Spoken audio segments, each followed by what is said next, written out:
Hey guys, this is how to download the Amazon Prime app on your MacBook. So first thing you gotta need to do is just open up the App Store. So let me open it up real quick. And here we go.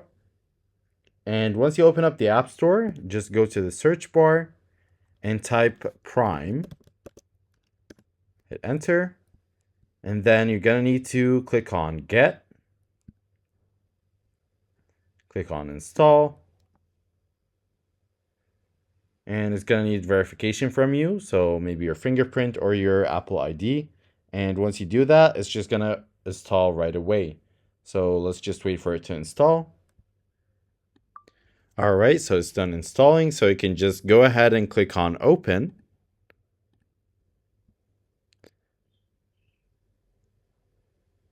And just wait for it to open up the app. Now we have Amazon Prime open, so you can go ahead and start signing in.